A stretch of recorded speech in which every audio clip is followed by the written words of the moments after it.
কিছুক্ষণ আগে এক দাদা বলছিলেন যে খুব সুন্দর কথা বললেন যে আমরা যদি ছোট থেকে শিখিয়ে দিই বাচ্চাদের, বাবা তোমার পাশে মা বাবা কাকা কাকিমা মাসি পিসি সকলে আছে, কিন্তু তোমার আদর্শকে ওই সামনে তিনি বসে আছেন। তো প্রশ্ন হলো, আমরা এই জীবন্ত আদর্শকে কেন ধরবো, জীবন্ত আদর্শ কেন থাকবে? আমরা যুগ যুগ ধরে, আমাদের ভারতবাসীরা যুগ যুগ ধরে দেখেছি আমরা কোনো না কোনো সদ্গুরুর কাছে ছুটে গেছি শান্তি পাবার জন্য। কেন গেছি? প্রসঙ্গকে আমি ঠাকুরকে জিজ্ঞাসা করেছেন, ঠাকুর তীর্থ মানে কি? ঠাকুর বলছেন তীর্থ মানে হলো সেই জায়গা যেখানে গ্রন্থির উন্মোচন। তো আরো কঠিন হয়ে গেল, তীর্থ মানে জানি, গ্রন্থি আবার কি? ঠাকুর বললেন আমরা জন্মাই, জন্ম থেকে বড় হয়ে পূর্ণাঙ্গ পৌঁছাই। তো আমাদের এই সংক্ষিপ্ত জীবনে আমাদের কত প্রশ্ন রয়েছে যারা আমরা উত্তর পাই না, কত সমস্যা রয়েছে যা সমাধান করতে পারি না। শুধু এক জন্মের নয়, জন্ম জন্মান্তরের এই সমস্ত হাজার হাজার উত্তর না পাওয়ার প্রশ্ন, সমস্যা সমাধান না হওয়ার সমস্যা, সেগুলো আমাদের জমে থাকে। এই জঞ্জালগুলো জমে থাকে, এই জঞ্জালগুলো জমে জমে গ্রন্থি হয়ে যায়, কমপ্লেক্স হয়ে যায়, প্রবৃত্তি হয়ে যায়, প্রবৃত্তি হয়ে যায়। তীর্থ হলো সেই জায়গা যেখানে এই উত্তর না পাওয়ার প্রশ্নগুলো আমরা উত্তর পাই, সমাধান না হলেও সমস্যাগুলো আমরা সমাধান করতে পারি। তাই হলো তীর্থ। আমরা ঠাকুর পুজো করি, সদ্গুরুর কাছে যাই, তাই তো ভগবানের কাছে যাই। কেন যাই? গিয়ে কি বলি? ঠাকুর আমার জীবনে যেন দুঃখ না আসে, কষ্ট না আসে, আমার যেন সুখ থাকে। এই প্রসঙ্গে স্বামী বিবেকানন্দ শ্রী শ্রী ঠাকুর রামকৃষ্ণদেবকে জিজ্ঞাসা করছেন, ঠাকুর আপনার জীবনে আপনি মানুষকে দেখেছেন এতদিন ধরে, মানুষের কোন ঘটনা কোন বৈশিষ্ট্য আপনার সব থেকে বিচিত্র লাগে? শ্রী শ্রী ঠাকুর রামকৃষ্ণদেব বলছেন, একটা মানুষ যখন কষ্টে পড়ে, দুঃখে পড়ে, যখন সে জর্জরিত হয়ে যায়, সে তখন ভগবানকে ডাকে আর বলে ঠাকুর আমার জীবনেই কেন এটা এসছে। কিন্তু সেই মানুষটা যখন সুখে থাকে, আনন্দে থাকে, সে কখনো জিজ্ঞাসা করে না ভগবান আমার জীবনে কেন সুখ এসছে। মানুষের এই চরিত্র, এই বৈশিষ্ট্যটা আমাকে বড্ড অবাক করে। তাহলে আমাদের জীবনের উদ্দেশ্য কি সুখ দুঃখ কষ্ট দুঃখ এগুলো দূর করে সুখে থাকা? ঠাকুর কি বলছেন? দেহ থাকতে অহং যায় না। অহংটা কি? অহং হচ্ছে আমিত্ব। দেখুন আমাদের প্রত্যেকের মধ্যে একটা আমিত্ব ভাব রয়েছে। আমি যেন শেষ কথা, বাড়ি থেকে সমাজ সমস্ত জায়গা আমার কথা না মানলে আমি তাকে সবসময় কি করি, বিপদে। তা আমার কথা নয়, ঠাকুরের কথা। ঠাকুরের কথা তো মিথ্যা হতে পারে না, আমি বলছি না, ঠাকুর বলছেন। তাহলে যতক্ষণ এই আমিত্ব বা অহং থাকবে ততক্ষণ পর্যন্ত কিন্তু এই দুঃখ কষ্ট দুর্দশা এগুলো কিন্তু যাবে না। এক অগ্নি উপাসক 40 বছর ধরে অগ্নির উপাসনা করে সিদ্ধি লাভ করেছেন। তিনি বিভিন্ন তীর্থ ঘুরতে ঘুরতে বৈদ্যনাথ ধামে গেছেন। দেবাদিদেবকে দর্শন করে শুনলেন এই বৈদ্যনাথ ধামে দেওঘর নামে একটা জায়গায় সৎসঙ্গ কেন্দ্র রয়েছে, সেখানে শ্রী শ্রী ঠাকুর অনুকূল চন্দ্র নামে এক সদ্গুরু রয়েছে। তাকে তার শিষ্যরা ভগবানের মূর্ত রূপ ভাবে। তিনি সঙ্গে সঙ্গে ঠিক করলেন আমি সেই ঠাকুরের সঙ্গে দেখা করবো। কেন? হয়তো তার মধ্যে কোনো কষ্ট হতাশা রয়েছে। ওই যে ঠাকুর বলেছেন না, অভাবে পরিশ্রান্ত মনে আসে ব্রহ্ম বা ধর্ম জিজ্ঞাসা, নচেত নয়। অর্থাৎ আমাদের মধ্যে যদি দুঃখ কষ্ট না আসে আমরা ঈশ্বরকে ডাকি না। তো সেই যে অগ্নি উপাসক, তার মধ্যেও সেরকম কোনো একটা অভাব তিনি ফিল করেছিলেন, অনুভব করেছিলেন। তাই তিনি ছুটলেন ঠাকুরের কাছে। ঠাকুরের সঙ্গে ঠাকুরের প্রেমের কথা শুনে অভিভূত হলেন, যে তিনি মন থেকে নিজের মতো করে সমস্ত কিছু বলতে লাগলেন। ঠাকুর আমি 40 বছর ধরে অগ্নির উপাসনা করেছি, 20 বছর আমি কঠোর পরিশ্রম করেছি, তপস্যা করেছি শ্মশানে গিয়ে, আমি সিদ্ধি লাভ করেছি। কিন্তু এই বয়সে এসে আমার জীবন জর্জরিত। আমার শরীর যা চায় আমার মন তা চায় না, মন যা চায় শরীর তা পায় না। আর আমার এই এতদিন ধরে যে উপাসনা আজকে মনে হচ্ছে আমার বিফল গেছে। আমি কি করবো ঠাকুর? আমার কি ঈশ্বরের কাছে যাওয়াটা বৃথা হয়ে গেল?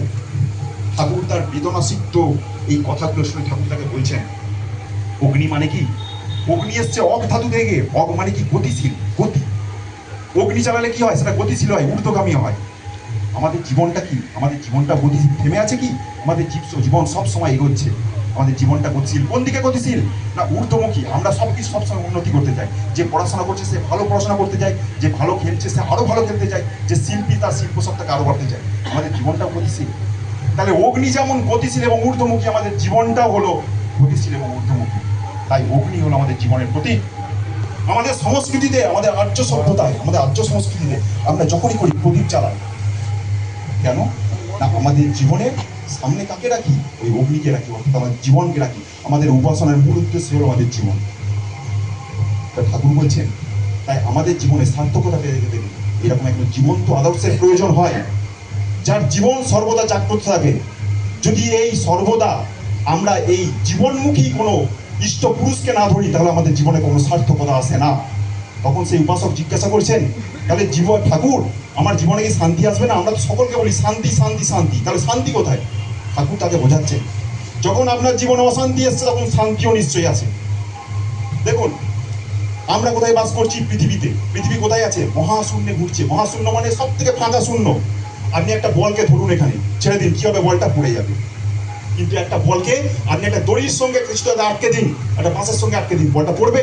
পড়বে না। কেন না? বলটা ওই যে বাঁশ উৎসের সঙ্গে দড়ির মাধ্যমে আটকে আছে, তাই সে পড়ছে না। কিন্তু আমাদের পৃথিবী কোথায় রয়েছে? মহাশূন্যে, ফাঁকা জায়গা। সেখানে কিভাবে ঘুরছে?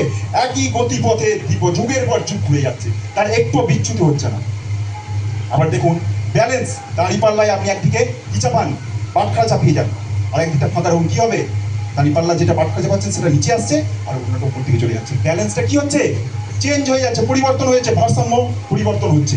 কিন্তু পৃথিবী আপনি তাকিয়ে দেখুন, মাইলের পর মাইল ঘুরে ঘুরে কয়লা বার করছে, আকরিক বার করছে, ফাঁকা করে দিচ্ছে। আর একদিকে কি হচ্ছে?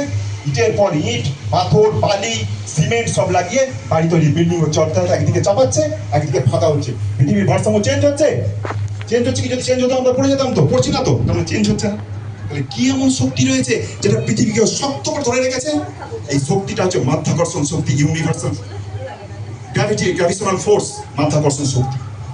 ঠাকুর এই মাধ্যাকর্ষণ শক্তি কি আছে? তাই এই মাধ্যাকর্ষণ শক্তির মাধ্যমে সূর্যর সঙ্গে পৃথিবী শক্ত করে টাইট করে বেঁধে আছে।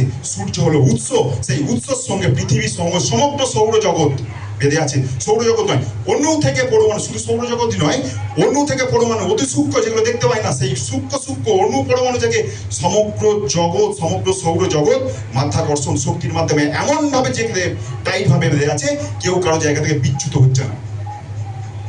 ঠাকুর এই মাধ্যাকর্ষণ শক্তিকে বলছেন কি? জীবনী শক্তি, ভাইটাল আর্চ। তো আমাদের মধ্যেও এইরকম একটা ভাইটাল আর্চ, মাধ্যাকর্ষণ শক্তি রূপে ভাইটাল আর্চ রয়েছে, উৎস রয়েছে, জীবনী শক্তি রয়েছে, ফ্লো অফ এনার্জি রয়েছে।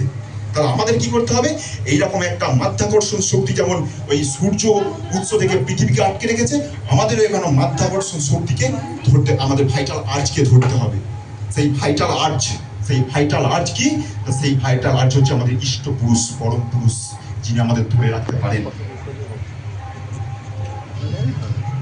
তো এই ভাইটাল আর্চ যদি আমরা খুব শক্ত করে ধরে রাখতে পারি, তাহলে কি হবে? আমাদের টাইট যত বন্ধন হবে, তাহলে আমাদের জীবনে যতই সুখ আসুক, যতই দুঃখ আসুক, যতই কষ্ট আসুক, ব্যালেন্স কিন্তু পরিবর্তন হবে না।